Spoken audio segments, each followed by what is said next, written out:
Hi everybody. All right, so for this lecture, you guys need your student note packet. We're going to be looking at page 9, which is section 6.4, Trig Intro day 3. And then you need the angle families that we already recorded in a previous lecture and the blank unit circle that's linked on the distance learning calendar, those chapter 6 handouts. Now, because we're in distance learning, you actually have some options. If you don't want to take the time to build your own unit circle using the blank handout that I linked in the distance learning calendar, you guys are welcome just to print one out from the internet. When I take a look at the unit circle in just a minute, I'll tell you what you're looking for when you're finding one to print out if you'd rather do it that way. Okay, so we started looking at the angle families in a previous lecture, and we found the 0 degree, 45, 30, and 60 degree angle families. We listed all of the angles in degrees and radians, and then what we did is we found the ordered pairs that would represent the locations on the unit circle at those given angles. What we're going to do with the unit circle then is just copy each of these angles onto the unit circle so we have one nice circle with a bunch of values that we can use when we go to evaluate trig functions. So again, if you're looking for a unit circle on the internet, if you just want to print one out, you just want to make sure your unit circle has the angles listed both in degrees and radians, and then also has the ordered pairs around the unit circle. If you want to take a minute and just fill in the blank one that I gave you guys, you're welcome to do that. I like to do that because I can color code my own unit circle with the angle families, but it's up to you. You can pause the video now and copy this one down, or you can just take a minute and go print one out from the internet. So take your time there, pause the video, and then come back when you guys are ready to take a look at the examples on page 9 of the student note packet.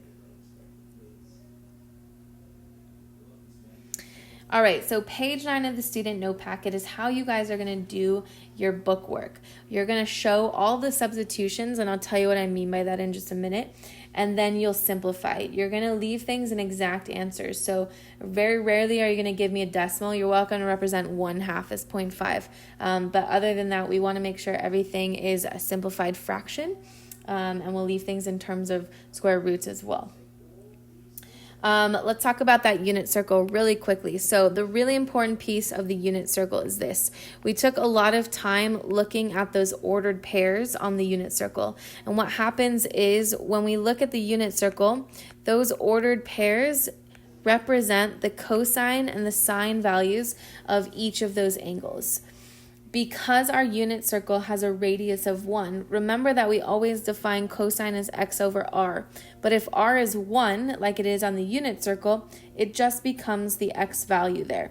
Similarly with sine, we define sine as y over r. Again, on the unit circle, r is 1, so the sine value is represented by the y coordinate of those ordered pairs. So that's why the ordered pairs are important, and it's good for us to know how to find those. All right, so let's take a look at example number 1. We've got 20 times the sine of 60 times the cosine of 240. So go to your unit circle, find 60 degrees, and we're going to look for the y value of that ordered pair because we're looking for sine in this case. So the y value there is root 3 over 2. And then we're going to go to 240 degrees, and we're going to look at the cosine value there. So cosine comes from the x value.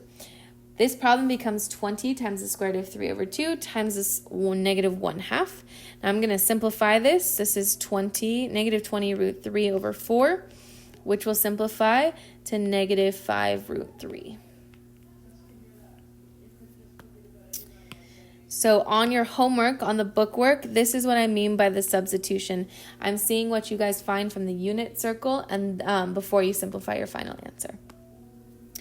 All right, number 2, the cosine of 180 times the cosine of 45 minus the sine of 180 times the sine of 45. Well, the cosine of 180 is negative 1. The cosine of 45 is root 2 over 2. The sine of 180 is 0, and the sine of 45 is root 2 over 2. So the second term goes to 0 immediately. We're just left with negative root 2 over 2 here. All right, this problem, cosine, cosine, sine, sine, that becomes one of the trig identities that we will talk about a little bit later. Okay, number 3 is given to us in radians, so this is why you want a unit circle with both angles. we're looking at secant, tangent, cotangent, and sines. This gets a little bit trickier here. We're going to find pi over 3 on our unit circle, and we're looking at the secant of pi over 3. So remember that the secant is the reciprocal of cosine. So the cosine of pi over 3 is 1/2, which means the secant is 2. It's the reciprocal of 1/2. The tangent of 3 pi over 4, so 3 pi over 4 is over in the second quadrant. Remember that tangent is always y over x, so root 2 over 2 over negative root 2 over 2. So watch the signs there, that becomes important. And then we have minus the cotan of pi over 3. So again, we're back to pi over 3. Cotangent is the reciprocal of tangent, or it's x over y. So in this case, it's 1/2 over the root 3 over 2. And the sine of pi over 3, we're just looking at the y value at pi over 3. That's root 3 over 2. Okay, something nice happens in the second term. The square root of 3 over 2 cancels with the 1 in the denominator there. And in the first term, that hideous fraction, root 2 over 2 over negative root 2 over 2, well, that's just negative 1. So I get negative 2 minus 1/2, and that is going to be negative 5/2 if I simplify. Okay, number 4. This is where it gets tricky. So cosine squared, when we see something like this, all that means is we're taking the cosine of 5 pi over 6, and then we're squaring that value. So the same thing is going to apply here as well. Anytime you see the squares like that, cosine squared of 5 pi over 6, it just means we're going to find the cosine of 5 pi over 6, and then we're going to square that number. So find 5 pi over 6 on your unit circle. That's in the second quadrant. It's 150 degrees. And the first thing we're going to do is we're going to find cosine. So cosine is the x value of that ordered pair. Negative root 3 over 2. We're going to square that. And then we're going to square the sine of that angle as well. So we're going to take 1/2 and we're going to square that. And then we're going to add those two things together. So this becomes 3/4 plus 1/4, which is 4/4, which is just 1. And cosine squared plus sine squared, that's a really important identity. That's like the big identity of trig. Cosine squared plus sine squared, when the angle is the same, it's always going to be 1, no matter what. Okay, number 5. Looks a little bit complicated, but not too bad. We've got the tangent of 150 times the cotan of 300 times the cosecant of 225 times the secant of negative 225. So we do have a negative in there that we'll have to evaluate, but let's go in order. So find 150 degrees on your unit circle. We're looking at the tangent there. So remember, tangent is always y over x. Be careful to carry the signs. And then the cotan of 300. So go to 300 degrees. I like to think of cotan, really instead of the reciprocal of tangent, as x over y. So in this case, x over y is 1/2 over negative root 3 over 2. And then cosecant of 225. So 225 is in the third quadrant. The cosecant there, remember, cosecant is the reciprocal of sine. So if the sine value is negative root 2 over 2, cosecant is 2 over negative root 2. And then the secant of negative 225. Okay, so negative 225. We're going to start on the positive x-axis. If we're counting a negative angle, we're going to go clockwise then. So clockwise 225 degrees is going to put us in the same spot as positive 135 degrees, or 3 pi over 4. So negative 225 and positive 135 are the same angle. So the secant there, secant is the reciprocal of cosine. The secant is going to be 2 over negative root 2. And then I'm going to simplify. So that first term, those 2's are going to cancel, and I'm just going to be left with negative 1 over the square root of 3. Same thing here, negative 1 over the square root of 3. And then negative 2 over root 2 times negative 2 over root 2. All right, so it looks like we're going to have positive 4 in the numerator over 3 times 2 in the denominator. It's going to simplify to 2/3. Okay, so spacing is a little weird on this. I'm going to start with 7 first, and then I'll get to 6. So 7, we have the tangent of negative 7 pi over 6 divided by the sine of 13 pi over 4. So negative 7 pi over 6. Let's talk about that. I'm going to write this out a little bit differently so you guys can take a look at this on your own unit circles. Negative 7 pi over 6. Start on the positive x-axis. You're going to count 7 pi's over 6 going clockwise. That is the same thing as taking the tangent of 5 pi over 6. Negative 7 pi over 6 and 5 pi over 6 are coterminal angles. We get to the same place if we count out negative 7 pi over 6 or positive 5 pi over 6. Now similarly, the sine of 13 pi over 4. So 13 pi's over 4, we're going to go around the unit circle a few times.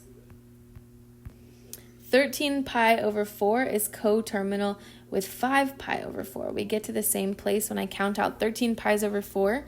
On the unit circle, I'm just at 5 pi over 4. So if you can think about it that way, first find those angles on the unit circle and then look at the tan, sine, cosine of those. It might be easier that way. So the tangent of 5 pi over 6, if we find 5 pi over 6, tangent is always y over x. And then the sine of 5 pi over 4 is negative root 2 over 2. So I'm going to simplify this, and then we'll go from there. So in the numerator, the 2's are going to cancel. I'm just left with negative 1 over root 3. And then this is all being divided by negative root 2 over 2. So I'm going to do some rainbow math. On the top, we're going to have negative 2. On the bottom, we're going to have negative root 6. So the negatives are going to cancel, and then the last thing I need to do is rationalize. So when I rationalize, I'm going to multiply both sides, or both top and bottom, by root 6 over root 6.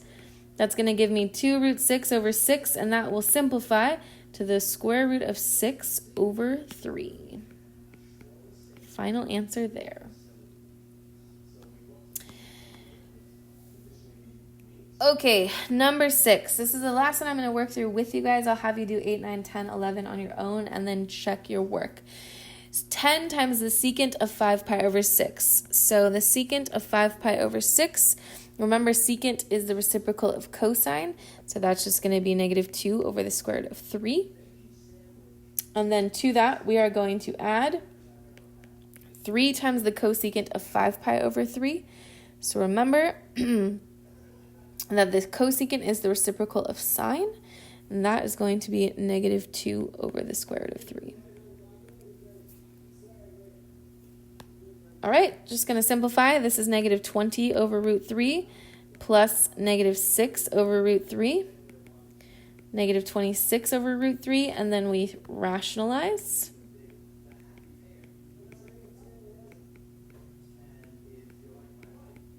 Negative 26 root 3 over 3, and negative 26 over 3 doesn't simplify, so we box that as our final answer. Okay, pause this video, try 8, 9, 10, 11, and I will put the answers up to those shortly, and then you guys can be on your way, starting on your homework.